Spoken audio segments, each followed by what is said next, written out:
The era of the United States subsidizing the defense of wealthy nations is over. We need partners, not protectorates. And a mutual understanding that a Pacific dominated by any hegemon would unravel the regional balance of power and undermine the equilibrium we all seek to preserve. A favorable but durable balance of power in which no state, including China, can impose its hegemony and hold the security or prosperity of our nation and our allies in question.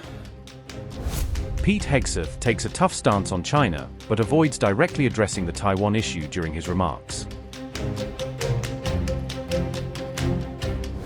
At the Shangri-La Forum in Singapore, Hegseth criticizes China's hegemonic ambitions while carefully sidestepping specific Taiwan commitments.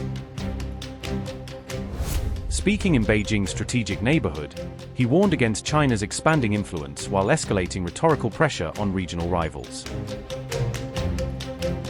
Amid rising fears of a Taiwan contingency, Hegseth outlined a broader U.S. Indo-Pacific strategy without detailing direct intervention plans.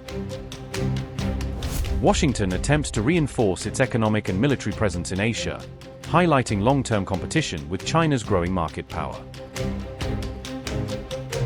The visit places Taiwan and Iran in the background as the U.S. defense chief focuses on alliance burden sharing and European defense spending. Shangri-La Dialogue becomes a key stage for U.S. China signaling amid rising Indo-Pacific tensions.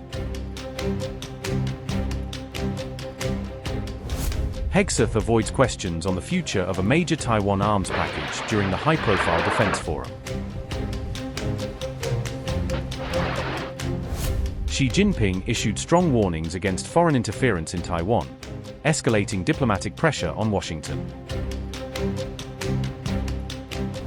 After returning from China-linked diplomatic engagements, Donald Trump pauses a $14 billion arms sale to Taiwan, deepening uncertainty. The silence from the U.S. delegation at Shangri-La fuels speculation over Washington's long-term Taiwan strategy. It's not a future based on wishful thinking or utopian idealism, but a future that will be defined by our collective efforts to safeguard and secure our most vital national interests. Under the leadership of President Trump, who has over the past year shown repeatedly what it means to defend American national interests, from Nicolas Maduro in Venezuela to Midnight Hammer, to cartel drug boats, to epic fury, we have restored a proactive and realistic approach to our own national defense, reestablishing deterrence. Now, when I was in the United States Army as a young lieutenant, the motto of my first rifle platoon was, "Those who long for peace must prepare for war." It's a simple truth that makes as much sense tactically as it does strategically. But today I want to lay out what this return to realism means for the most consequential region in the world, the Pacific. And as the 2026 U.S. National Defense Strategy makes clear, we are charting a new course for our alliances and partnerships, one that is grounded in the realities of power and interests. It is a course that will leave America stronger, our allies and partners more capable, and the Pacific region more stable and secure. The foundation of this new approach is moving away from a model of dependency and toward one of true partnership, embracing a perspective that our partners in Asia have understood for decades. Now, perhaps because of distance, or perhaps because of the hard-learned lessons of history, the default Asian lens on America has been clearer and far more pragmatic than in other regions.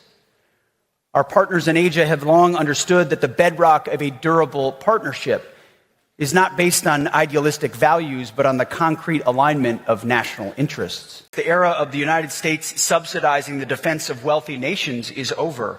We need partners, not protectorates. This region has profound implications for U.S. security and prosperity. It's the world's largest and most dynamic market area. It's why our national defense strategy directs the Department of War to set the military conditions required to achieve a lasting and favorable balance of power in the Pacific region. A mutual understanding that a Pacific dominated by any hegemon would unravel the regional balance of power and undermine the equilibrium we all seek to preserve. A favorable but durable balance of power in which no state, including China, can impose its hegemony and hold the security or prosperity of our nation and our allies in question. Under President Trump's leadership, relations between the United States and China are better than they've been in many years.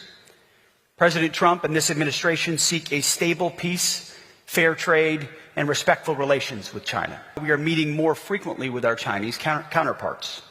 By maintaining open lines of military-to-military communication, we can coordinate, deconflict, and reduce the risk of miscalculation. And we insist that China respect our long-standing position in the region, and not just insist, but maintain the manifest military strength to underwrite it. Our military posture will be resilient, distributed, and optimized to deny quick, decisive gains through military force.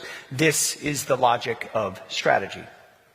And it's the essence of peace through strength, and the foundation of a durable peace in the Pacific that benefits all of us. For too long, the security of this region has rested disproportionately on American military power, while many of our allies and partners allowed their own defense capabilities to atrophy. Alliances only work when they are true partnerships. It is a two-way street. You don't have a strong alliance unless everyone has skin in the game. No freeloading. History is not over. We don't need more conferences. We need more combat power. I'm sorry to say this here. Less Shangri-La, more ships, more subs. For too long, polite pleas from our European allies to spend more on their own defense fell on deaf ears. They are finally playing catch up, and we let ourselves get distracted by empty globalist rhetoric about the rules-based international order. We applaud the pragmatism and leadership demonstrated by Seoul. The region will be far more stable and more secure when other allies and partners follow that path. We have high expectations of our Japanese allies, and together we can and must each pull our weight to strengthen the U.S.-Japan alliance.